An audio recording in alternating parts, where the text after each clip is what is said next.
जय हिंद दोस्तों, सरल आईएएस सुरई में आप सभी का बहुत बहुत स्वागत है। हम लोग बायोलॉजी की श्रृंखला में चर्चा कर रहे थे और आज हम लोग एक नया टॉपिक लेके आ गए जिसका नाम है उत्सर्जन तंत्र। ठीक है ना, एक्सक्रीटोरी सिस्टम। तो आज हम लोग चर्चा करने वाले हैं उत्सर्जन तंत्र पे। ठीक है, उत्सर्जन तंत्र, इसको इंग्लिश में कहते हैं हम लोग एक्सक्रीटोरी सिस्टम।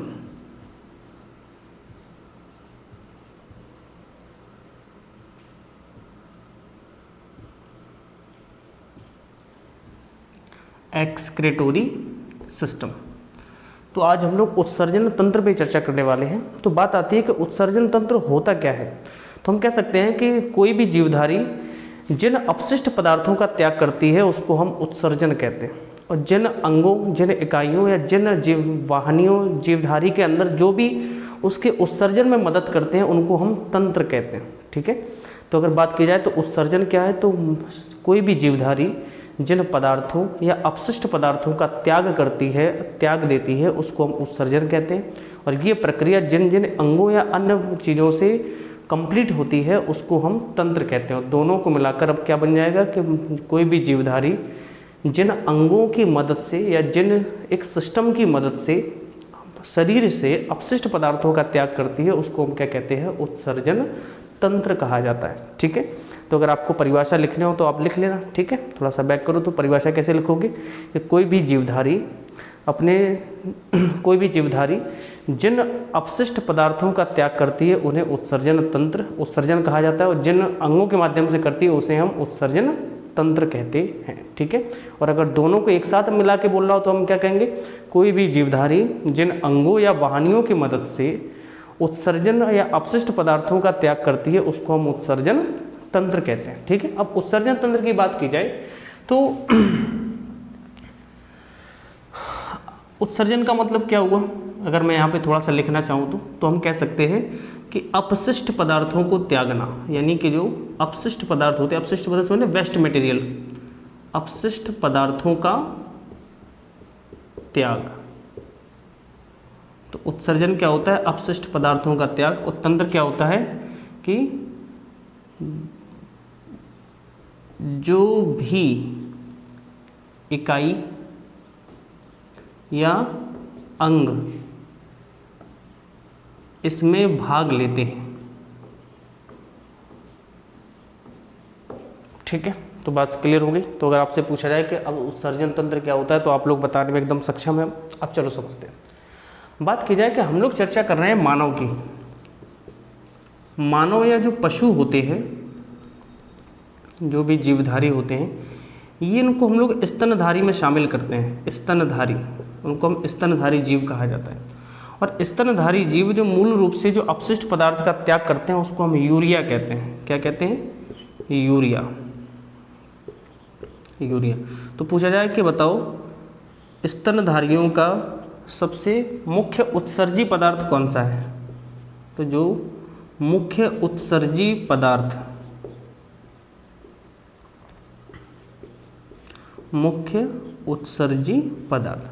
तो स्तनधारी जीवों का जो मुख्य उत्सर्जी पदार्थ होता है उसी को हम क्या कहते हैं, यूरिया कहा जाता है। ठीक है, अब बात आती है कि ऐसे जीवधारी जो यूरिया का उत्सर्जन करते हैं, यूरिया का त्याग करते हैं, उन्हें क्या कहा जाता है, तो उनको कहा जाता है यूरियोटेलिक। क्या कहा जाता है, तो उनको कहा जाता है यूरियोटेलिक। ये प्रश्न एग्जाम में कई बार आ चुका है कि यूरियोटेलिक क्या है। तो यूरियोटेलिक का मतलब है कि जो काय का उत्सर्जन करते हैं, यूरिया का उत्सर्जन करते हैं। ठीक है, ऐसे जीव कौन है, तो हम कह सकते हैं स्तनधारी। और स्तनधारियों में किसे किसे शामिल कर चुके हैं अभी थोड़ी देर पहले, मानव और पशुओं को। तो जो भी मानव हैं या पशु हैं उन सभी को हम यूरियोटेलिक जीव कहते हैं, क्योंकि उनका मुख्य उत्सर्जी पदार्थ क्या है, यूरिया। नेक्स्ट है जिसको हम लोग कहते हैं यूरिकोटेलिक।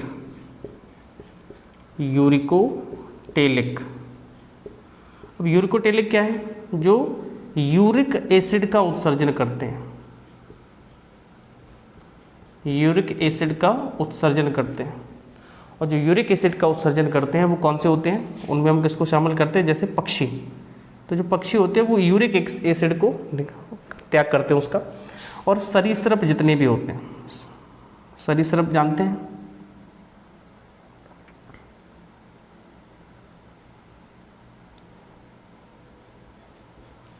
सरीसृप का मतलब होता है रेंगने वाले जीव, ठीक है ना। तो जो रेंगने वाले सांप है जैसे और केचुआ है, ये सब क्या है, सरीसृप में आते हैं। क्यों? क्योंकि ये रेंगने वाले जीव हैं, ठीक है। तुमने देखा होगा सांप बड़ा चिकना होता है, पक्षी बड़े चिकने होते हैं, वो कभी भीगते नहीं। क्यों? यूरिक एसिड का त्याग करते हैं। उनके जैसे हमारे पसीने निकलता है ना, उनके यूरिक एसिड निकलता रहता है। जो जैसे आपने देखा होगा कि हम लोगों को भी तैलीय ग्रंथियाँ पाई जाती है ना। तो हमने जो जब ग्रंथि चैप्टर में हमने पढ़ा था कि जैसे मान लो हम नहा के निकले या कुछ भी इस प्रकार से होता है, तो धीरे धीरे जब पसीना वगैरह निकलता है, कुछ निकलता है, तो हमारे शरीर से कुछ ऑयल टाइप का निकलता है जिसको हम सीबम कहते हैं, जिसके माध्यम से हमारी त्वचा मॉइस्चर रहती है, यानी कि त्वचा जो होती है वो चिकनी रहती है। इसलिए तुमने देखा होगा पक्षी कभी भीगते नहीं, उनके ऊपर पानी डालो इधर उधर निकल जाएगा। क्यों? क्योंकि उनमें ऑयल पाया जाता है, वही क्या है, यूरिक एसिड का उत्सर्जन करते हैं। नेक्स्ट अगर बात की जाए तो हम कह सकते हैं अमोनोटेलिक, नाम से ही समझ गए होंगे आप, एकदम सरल है कि जो उत्सर्जन करते हैं वो पहले ही मिल जाता है। तो ये काय का उत्सर्जन करेंगे, अमोनिया का उत्सर्जन करते हैं। तो जो अमोनिया का उत्सर्जन करते हैं उनको हम अमोनोटेलिक के नाम से जानते हैं। अब अमोनोटेलिक में कौन कौन से शामिल होते हैं? तो अमोनोटेलिक की अगर वास्तविकता में बात की जाए तो अमोनोटेलिक में जो मछली है, कीट पतंगे, वो सब शामिल होते हैं। मछली है, कीट पतंगे हैं, तो मछली और कीट पतंगे। नेक्स्ट अगर और देखा जाए तो हम कह सकते हैं गुआनो एसिड, गुआनोटेलिक कहते हैं, गुआनोटेलिक। गुआनोटेलिक का मतलब क्या होता है? जो गुआनिन का उत्सर्जन करते हैं, गुआनिन का उत्सर्जन, ठीक है। गुआनिन का उत्सर्जन में याद रखना, थोड़ा सा मकड़ी याद कर लेना। मकड़ी जो होती है वो गुआनिन का उत्सर्जन करती है, ठीक है। तो ये बात क्लियर होगी। छोटा सा बात है, अगर आप कभी एग्जाम में आ जाए तो ऐसा कभी कभार आ जाता है कई बार कि बताओ मानव कौन सा जीव है, तो मानव एक यूरियोटेलिक जीव है, ठीक है ना। तो यूरियोटेलिक, जैसे मेढक है, मेढक भी क्या है, यूरियोटेलिक जीव है, ठीक है। जितने भी स्तनधारी जीव है वो सब के सब क्या होते हैं, यूरियोटेलिक होते हैं, ठीक है। और जितने भी पक्षी हैं, सरीसृप है, रेंगने वाले जीव हैं, वो सब में कौन सा, वो यूरिक एसिड का उत्सर्जन करते हैं, उनको यूरिकोटेलिक कहते हैं। ऐसे जीव जो अमोनिया का उत्सर्जन करते हैं उनको अमोनोटेलिक कहते हैं, जैसे मछली है, कीट पतंगे। और ऐसे जीव जो गुआनिन का उत्सर्जन करते हैं उन्हें हम गुआनोटेलिक कहते हैं, जैसे कि हम एग्जाम्पल के तौर पे मकड़ी को देख सकते हैं, ठीक है।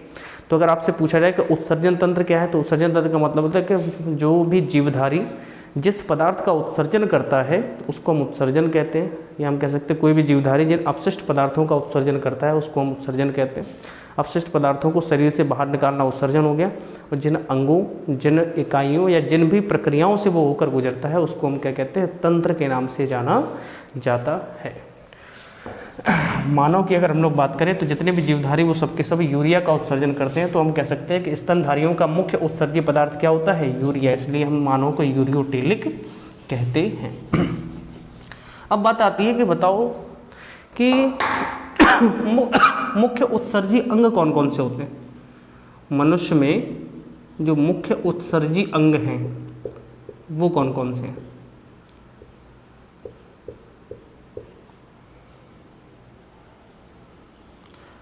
तो ऐसे कौन कौन से मुख्य उत्सर्जी अंग की बात की जाए तो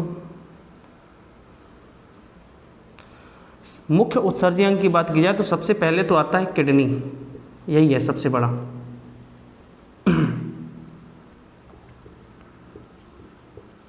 किडनी, ठीक है। दूसरे नंबर पे देखा जाए तो फेफड़े, फेफड़े भी जो लंग्स होते हैं ये भी मुख्य उत्सर्जी पदार्थ में उत्सर्जन का काम करते हैं। नेक्स्ट अगर बात की जाए तो त्वचा, जिसको हम लोग स्किन कहते हैं, ये भी उत्सर्जन का काम करती है। लीवर भी इसमें काम करता है, यकृत, ठीक है। और अगर लास्ट बात की जाए तो यकृत के साथ बड़ी आंत भी इसमें शामिल होती है, ठीक है, बड़ी आंत, जिसको लार्ज इंस्टेटाइन के नाम से जानते हैं, ठीक है। अब बात आता है कि जो वृक्क होती है, किडनी होती है, ये काय का उत्सर्जन करती है। याद रखना, आपसे पूछा जाए कि बताओ सबसे बड़ा उत्सर्जी अंग कौन सा है, सबसे बड़ा उत्सर्जी अंग, सबसे बड़ा उत्सर्जी अंग तो कौन सा हो जाएगा, किडनी, वृक्क हो जाएगा, ठीक है। तो किडनी क्या करता है, याद रखना, किडनी जो होता है वो यूरिन यानी कि मूत्र का उत्सर्जन करता है, ठीक है। फेफड़े बात की जाए, फेफड़े क्या का उत्सर्जन करते हैं, तो फेफड़े सबसे पहले तो कार्बन डाइऑक्साइड को बाहर निकलते हैं। हम जब सांस लेते हैं तो सांस को क्या छोड़ते हैं, कार्बन डाइऑक्साइड, तो कार्बन डाइऑक्साइड का उत्सर्जन करते हैं। नेक्स्ट अगर बात की जाए तो आपने देखा होगा कि जो बलगम होता है, जो काम के टाइम पे हो जाता होगा, तो प्लस हम कह सकते हैं कि जो वाटर वेपर होता है, जलवाष्प, इसका भी उत्सर्जन होता है। कैसे, जैसे जब हम लोग देखा सर्दी वर्दियों में जब सांस को छोड़ते हैं तो क्या होता है कि नहीं, धुआं टाइप का निकलता है, तो उधर से वाटर वेपर ही होता है। त्वचा से बात की जाए, त्वचा से एक तो निकलता है पसीना, सब लोग जानते हैं, देखो अभी कितना निकल रहा है, रात का टाइम में, गर्मी के टाइम में, सीधी सी बात है पसीना तो निकलेगा ही। तो जो त्वचा होती है, त्वचा से एक तो पसीना निकलता है। तो उत्सर्जन का मतलब क्या था कि शरीर से अपशिष्ट पदार्थों को त्याग दे रहा है। तो जो अपशिष्ट पदार्थ है वो हमारी त्वचा के माध्यम से बाहर निकल रहा है पसीना बन के। तो ये सब क्या है, ये भी हम कह सकते हैं एक उत्सर्जी अंग है, ठीक है। एक तो पसीना हो गया। नेक्स्ट अगर बात की जाए तो पसीने में और क्या पाया जाता है, नमक पाया जाता है। इसके लिए हमने देखा होगा तो त्वचा चिकनी हमारी क्यों दिखाई देती है हमेशा, तो उसका मुख्य कारण क्या है कि जो ऑयल निकलता है ना हमारे शरीर से, वो सब उसको हम सीबम कहते हैं। सीबम को हम क्या लिख दें, ऑयल या तेल लिख देते हैं, तो हम कह सकते हैं क्या लिख दें, बॉडी ऑयल, समझ लेना अपने हिसाब से। सीबम उसको कहा जाता है, उसको लिखने के लिए मैंने समझने के लिए लिख दिया है। यकृत का काम क्या है, तो यकृत जो होता है, ये यकृत जो होता है, यकृत वास्तविकता में ये यूरिया को बदल देता है। अमोनिया मानव शरीर में बनती है, ठीक है, उस अमोनिया को यूरिया में चेंज करने का काम करता है, ठीक है। तो ये अमोनिया टू यूरिया, कि हमारे शरीर में जो भी अमोनिया है उसको यूरिया में चेंज कर देता है, यूरिया में परिवर्तित कर देता है। बड़ी आंत क्या करती है, तो बड़ी आंत आप सभी लोग जानते हैं, जो अप से जो हम कह सकते हैं कि जो कायल होता है, पचा हुआ भोजन या अनपचा भोजन जो होता है, जो रेक्टम में इकट्ठा हो जाता है, मलाशय हम लोग पढ़ चुके हैं पाचन तंत्र में, ठीक है ना। आप वहाँ पे अगर देखेंगे तो आप चीज़ों को बेहतरीन तरीके से समझ पाएंगे। तो हम कह सकते हैं कि जो हम कह सकते हैं अनडाइजेस्ट फूड,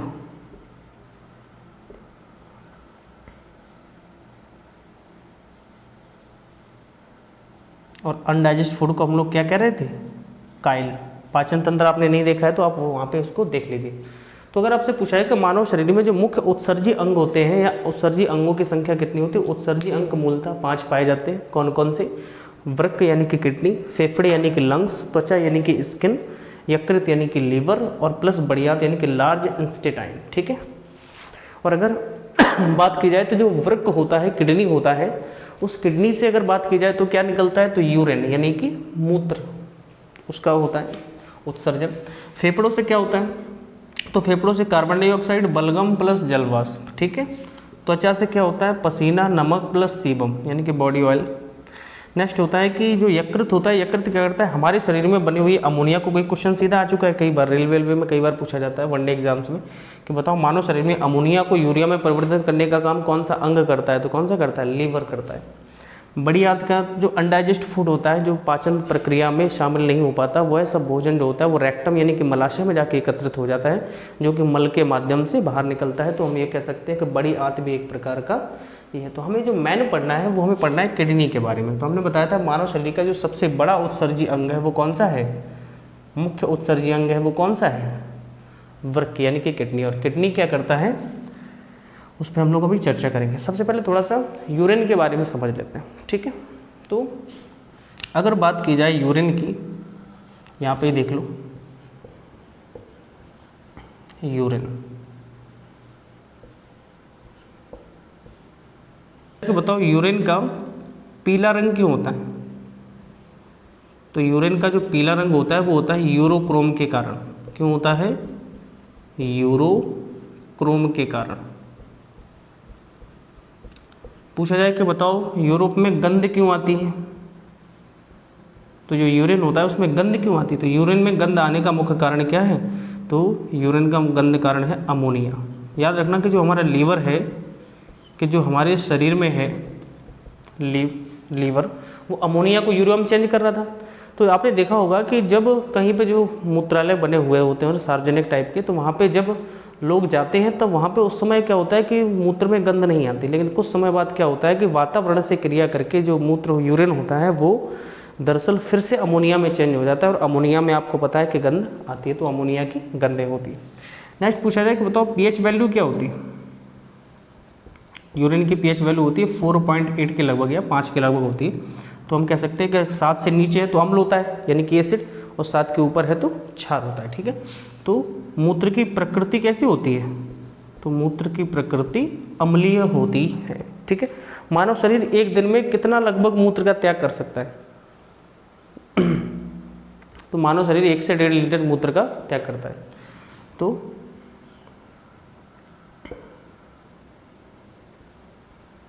1 से 1.5 लीटर प्रतिदिन। ठीक है, मात्रा अगर पूछी जाए तो कितनी, तो आप कह सकते हैं कि 1 से 1.5 लीटर। बात आती है मूत्र में जो होती है वो यूरिया की मात्रा कितनी होती है। तो वास्तविक अगर मूत्र की बात की जाए यूरिन की, तो यूरिन में जो यूरिया की मात्रा है और जो जल की मात्रा है, तो वास्तविकता में जल पाया जाता है लगभग 95%। ठीक है, और यूरिया पाया जाता है लगभग 2 से 2.5%। ठीक है, बाकी अदर्स पाई जाती है चीज़ें। तो ये थोड़ा सा याद रखना कि बताओ मूत्र में यूरिया की मात्रा कितनी होती है, लगभग 2%। ठीक है, जल कितना पाया जाता है, सबसे ज़्यादा जल होता है लगभग 95%। ठीक है, तो इस प्रकार से हमने ये देखा। अब हम थोड़ा सा देखते हैं चित्र बना के किडनी का देखा जाए।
तो कुछ इस प्रकार का देख सकते हैं, जो सैम होता है ना, सैम उसके बीच की टाइप होता है। ये दोनों कहलाती हैं किडनी यानी कि वृक्क। ठीक है, तो मानव शरीर में कितनी किडनियाँ होती हैं, 2 किडनियाँ होती हैं। ठीक है, वृक्क, और इनके ऊपर इस प्रकार से ग्रंथि पाई जाती है,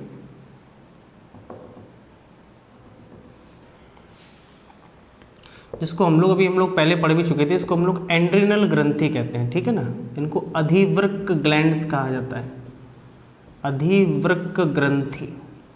ठीक है, काम क्या होता है हमने पहले बताया था आपको। ठीक है, तो एड्रिनल ग्लैंड का काम क्या होता है, तो हमने बताया था कि इमरजेंसी के टाइम पे एक्टिव होती हैं। और तुमने देखा हो ना, कभी कभार कई लोग भयभीत हो जाते हैं बहुत ज़्यादा, और इससे क्या होता है कभी कभार आदमी इतना क्रोधित हो जाता है कि अपना आपा खो देता है। तो इमरजेंसी के दौरान ही एक्टिव होते हो, इससे दौरान व्यक्ति अपना आपा खो देता है और इससे बीपी बढ़ने का काम होता है। ठीक है, तो हम लोग उसको चर्चा कर चुके हैं। खैर, ये जो होती है इनको कहा जाता है मूत्र वाहिनियाँ। ठीक है, ये क्या है, मूत्र वाहिनियाँ। नेक्स्ट अगर बात की जाए तो ये कहलाता है मूत्राशय, जिसको हम लोग ब्लैडर कहते हैं। ठीक है, मूत्राशय, और ये कहलाता है मूत्र मार्ग, यूरेथ्रा कहा जाता है इसको। ठीक है, तो ये प्रक्रिया है। अब होता क्या है कि बात आती है कि किडनी का काम क्या होता है, what is the work of जो किडनी, या हम वर्क का कार्य क्या है, इस पर चर्चा करने की आवश्यकता है। ठीक है, तो चलिए थोड़ा सा किडनी के काम पे चर्चा करने वाले। तो सबसे पहले मुझे लगता है कि मैं यहाँ पे थोड़ा सा एक बार और किडनी का चित्र जो है कि जूम करके बना दूँ, बस इतना केवल। ठीक है ना, तो अगर वास्तविकता में देखा जाए किडनी का जो मूल डायग्राम होता है कुछ इस प्रकार का होता है। ठीक है, और इसके ऊपर क्या होता है कि डबल इस प्रकार की परत होती है।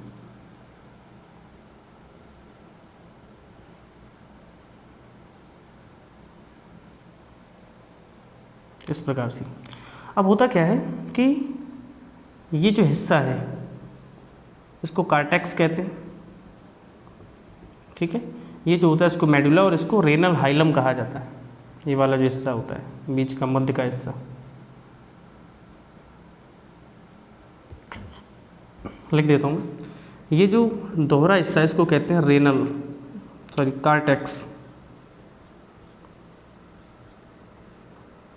Cortex, this is medulla. Medulla oblongata mind में पाया जाता है, याद रखना, नाम एक जैसे हैं बस। और ये जो हिस्सा है इसको कहा जाता है रेनल हाइलम।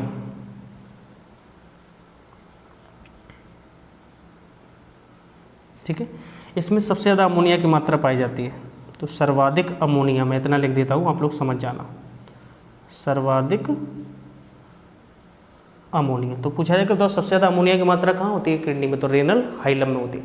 अब थोड़ा सा यहाँ पे देखते हैं वृक्क या किडनी के बारे में कुछ इंपॉर्टेंट बातें।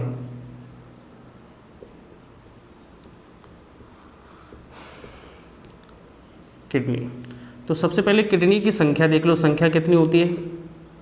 सभी लोग जानते हैं किडनी की संख्या 2 होती है। याद रखना, अगर एक किडनी खराब हो जाए, दान दे दो, कुछ भी कर दो, तो कोई भी बहुत ज़्यादा शरीर में फ़र्क नहीं पड़ता, ठीक है ना। बस स्वस्थ रहना ही चाहिए आपको।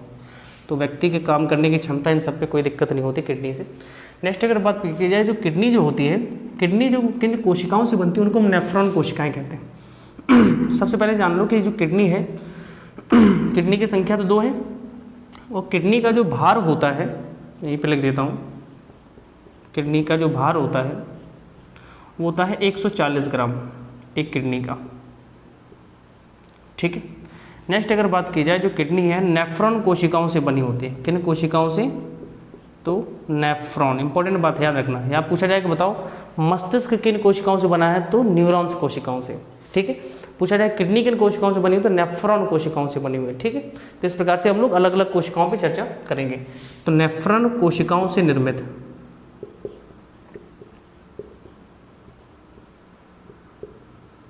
नेफ्रॉन कोशिकाओं से निर्मित। बात आती है किडनी का काम क्या होता है? वर्क। तो किडनी का कार्य होता है रक्त को छानना, याद रखना, रक्त को छानना, यानी कि ब्लड प्यूरिफायर करना।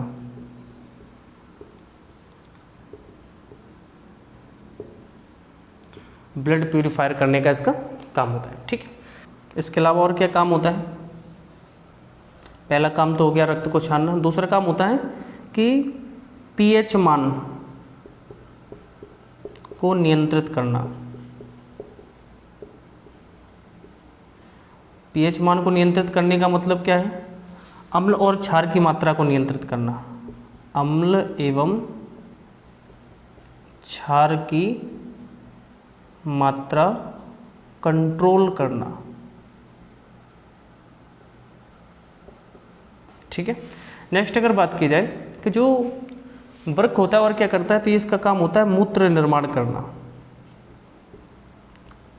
यूरिन प्रोडक्शन का काम करता है, मूत्र निर्माण करना। और अगर पूछा जाए आपसे कि बताओ कि जो अगर किसी व्यक्ति की किडनी खराब हो जाए, दोनों किडनियां खराब हो जाए, ऐसी स्थिति आ जाए कि जब व्यक्ति की दोनों किडनियां खराब है, अगर एक किडनी सही है तो पूरी बॉडी को चलाता रहेगा, कोई दिक्कत वाली बात नहीं है। अगर एक भी किडनी खराब हो जाए तो क्या दिक्कत आती है? तो इस प्रक्रिया में क्या होता है कि जो, अब देखो रक्त का काम क्या है? ब्लड को साफ करना, ब्लड को छानना, प्यूरिफायर करना। अब जो प्यूरिफायर नहीं हो पा रहा है तो ऐसी स्थिति में क्या करना चाहिए? ऐसी स्थिति में क्या है कि मशीनों से ब्लड को छान के चढ़ा दो, और जाहिर सी बात है कि ऐसे व्यक्ति को कहा जाता है डायलिसिस करना, ठीक है। तो किडनी खराब होने पे डायलिसिस पर चढ़ाया जाता है, डायलिसिस प्रक्रिया। डायलिसिस क्या होता है? पूछा जाता है डायलिसिस क्या होता है? तो मशीनों द्वारा रक्त को छानकर चढ़ाना डायलिसिस कहलाता है, ठीक है। बात क्लियर होगी? कोई समस्या? कई बार क्या होता है कि पूछा जाता है कि बताओ जो किडनी से संबंधित बीमारियां कौन कौन सी होती हैं? तो किडनी से संबंधित कौन कौन सी होती हैं? तो आपने देखा ना कि कई बार हम लोग कहते हैं कि किडनी में पथरी हो गई। क्या हो गई? पथरी। तो सबसे पहला होता है स्टोन, नंबर 1 पथरी जिसको कहा जाता है, पथरी, स्टोन। और अगर बात की जाए स्टोन काय का बना होता है, तो ये कैल्शियम ऑक्जिलेट का बना होता है, कैल्शियम ऑक्सीलेट।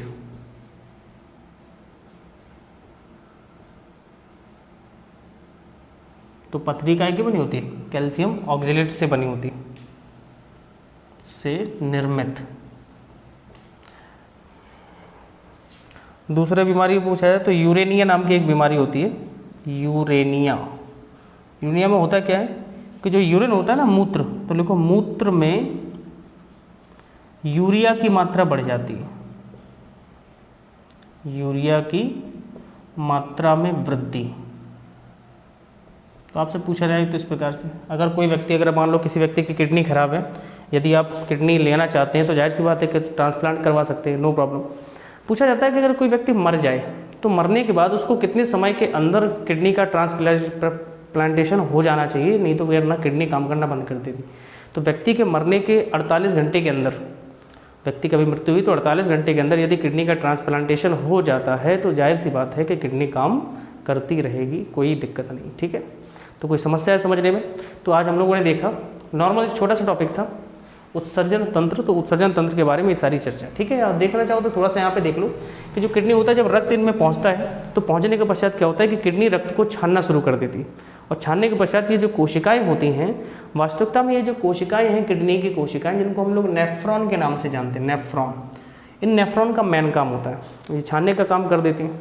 ठीक है, और इसके बाद क्या होता है कि जो फिर हमने बताया था इनका और का क्या होता है, मूत्र निर्माण करना। जो मूत्र निर्माण हो जाता है यहाँ पे, तो जो छानने के बाद जो वेस्ट मटेरियल बचता है, बेकार का मटेरियल बचता है, वो मूत्र वाहिनियों के द्वारा ब्लेडर में इकट्ठा हो जाता है, और इकट्ठा होने के पश्चात मूत्र मार्ग के द्वारा बाहर निकल जाता है, सीधी सी बात है। ठीक है, तो ये एक छोटा सा इसका काम है। कहो तो मैं छोटा सा नेफ्रॉन का चित्र बना के दिखा, चलो यहाँ पे देख लो नेफ्रॉन।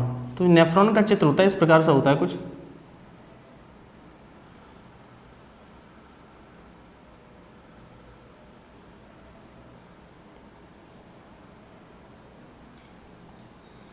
तो यहाँ पे इस प्रकार से ये बना होता है कुछ गोल गोल गोल गोल इस प्रकार की, ये इसको कहा जाता है ग्लोमेरुलस,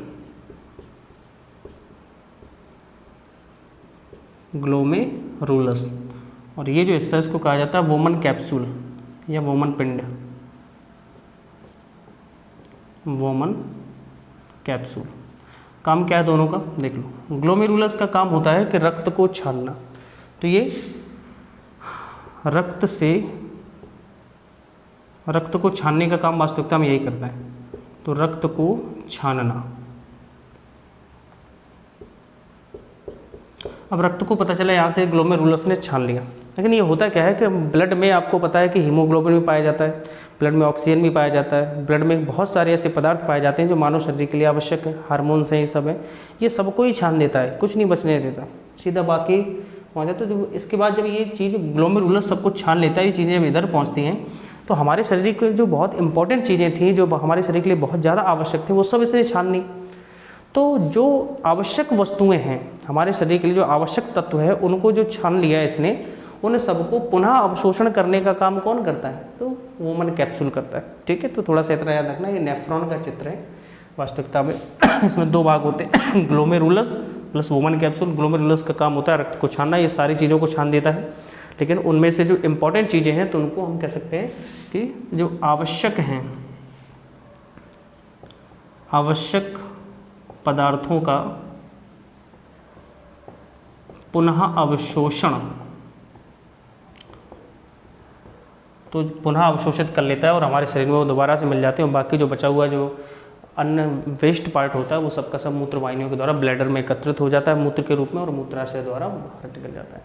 तो इस प्रकार से हमने आज पूरे उत्सर्जन तंत्र को पढ़ा। उम्मीद करता हूँ कि आप सबको बहुत समझ में आया होगा। आप लोग पढ़ाई कंटिन्यू रखिए। अभी 2 दिन से थोड़ा सा समय नहीं मिल पा रहा है, दिक्कत हो रही है थोड़ी सी, तो इस वजह से क्लास ही नहीं आ पाई। लेकिन अब जैसे ही आता है तो मैं डबल क्लास का मैंने आपसे प्रॉमिस किया था, मैं 2 क्लासें कोशिश करूँगा कैसे भी करके। तो चलिए मिलते हैं एक बेहतरीन अगली वीडियो में, तब तक के लिए थैंक यू सो मच, नमस्कार।